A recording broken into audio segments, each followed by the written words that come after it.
Ang motor na inyong nakikita ay isang pang dual-purpose na scooter, at yes, meron itong kamukha na pang-adventure scooter din sa Pilipinas. Sa overall looks nito ay parang pinagbiyak na bunga sa EDV 150 o 160 ni Honda. Kuhang-kuha talaga nito ang mala-aggressive na datingan ng Honda EDV 150 o 160. At syempre, hindi din ito magpapatalo, dahil siksik at liglig din ito sa mga specs and features. Sa kasalukuyan ay available pa lang ito sa bansang Malaysia. At sa nagbabalak o may kakayahan na mag-import ng motorsiklo sa Pilipinas na galing sa ibang bansa, heto't tatalakayin natin kung ano ang pang-market ng motorsiklong ito. Pero bago yan, syempre, kung bago ka pa lang sa channel ko, paki-subscribe at follow ang ating page bilang suporta. Click mo na rin ang notification bell icon para lagi tayong updated sa ating motorcycle news and reviews. Maraming salamat nga pala sa mga solid kong subscribers at followers. God bless you po always. Ang pangalan pala ng motorsiklong ito ay W Moto XDV 250. Sa pormahan pa lang ay napaka-aggressive at napaka-sporty. Talagang sumabay na ito sa makabagong motor ngayon dahil taglay na nito ang makabagong teknolohiya na talaga namang maipagmamalaki mo kung sakaling magkaroon ka ng ganitong klase na motorsiklo. Kagaya na lamang halimbawa ng kanyang instrument cluster o dashboard. Naka full-colored LCD display na ito, napakalapad at kumpleto na rin sa impormasyon at indicators na nakapaloob dito at very visible ito sa umaga, lalong-lalo na sa gabi. At kagaya ng sa Honda EDV, ay pwede mo ring i-adjust ang windscreen nito, pataas o pababa. Para mas maprotektahan pa ang iyong mukha at katawan sa mga alikabok, malakas na hangin, tubig ulan at iba pang mga debris. Meron na din itong ABS o anti-lock braking system na tinatawag. Syempre, hindi mawawala yan, at alam na natin kung ano ang function ito. Piniprevent nito ang pagka-lock ng disc brake kung may biglaang pagpreno ng sa ganun ay may iwasan ang pagkakadisgrasya. Isang safety feature na din ito na matatawag. Unfortunately, ang isa pang safety feature na kapartner ng anti-lock braking system, ang traction control system, ay wala pa sa motorsiklong ito. Pero asahan natin na sa susunod na upgrade ng motorsiklong ito, ay magkakaroon na ng traction control system ng kagaya ng sa Honda EDV 160. Lalo pat pahigpit na ng pahigpit ang kompetisyon ng mga motorcycle industry sa panahon ngayon. At speaking of comfort, hindi rin pahuli ang motorsiklong ito, dahil naka-keyway B-shock na ito na may subtank o baso, at naka-adjustable preload ito, para mas smooth pa rin ang bouncing response nito sa rear shock, kahit pa ikaw ay nasa mga malulubak na daanan at kahit pa may angkas, ay kayang-kaya.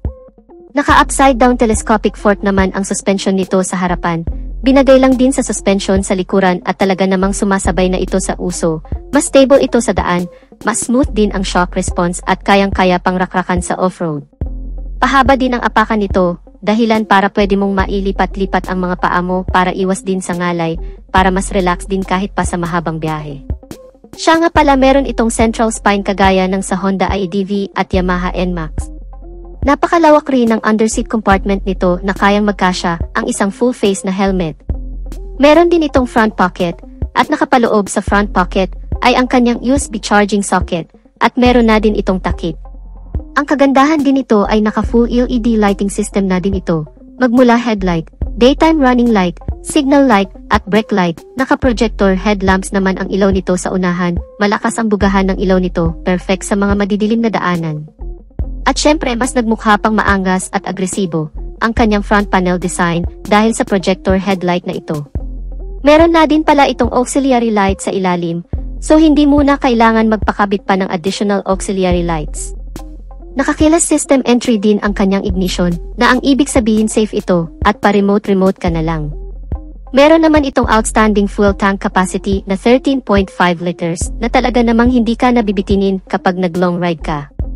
At ang kanyang bigat naman ay umaabot sa 168 kg. Mapunta naman tayo sa kanyang engine specs. Meron itong exact engine displacement na 244.3 na cubic centimeter, round off into 250, single cylinder, single overhead cam, 4-stroke, liquid-cooled, 4 valves, electronic fuel injection at naka Euro 5 compliant. Ang maximum power nito ay umaabot sa 24.13 horsepower at 9,750 RPM with a maximum torque of 22.5 Nm at 6,750 RPM. Sa kabuuan ang motor na ito ay ginawa upang makipagsabayan sa ibang mga kilalang motorseklo na pang dual purpose, kagaya ng sa Honda ADV 160 at Fecon Venture 150. At sa mga mahihilig at in love sa adventure scooter na hindi na sila mabibitin sa power nito, dahil naka 250cc na, unlike sa Honda ADV na naka 160cc lang. Mayroon naman itong estimated price na humigit kumulang sa 236,000 pesos. Ang motor na ito pala ay unang inilabas sa China, at ngayon ay available na sa bansang Malaysia, sobrang lapit na sa Pilipinas, kaya sana naman ay dadalhin ito sa Pilipinas, sapagkat napakasulit nito at para marami din ang pagpipilian ang mga Pilipino, when it comes to adventure scooter category. At dito na natin tatapusin ang ating video mga kamoto. Sana nagustuhan nyo at huwag kalimutan na mag-subscribe at mag-follow. Pakihit na rin ang notification bell icon para always tayong updated sa ating motorcycle news and reviews. God bless and ride safe.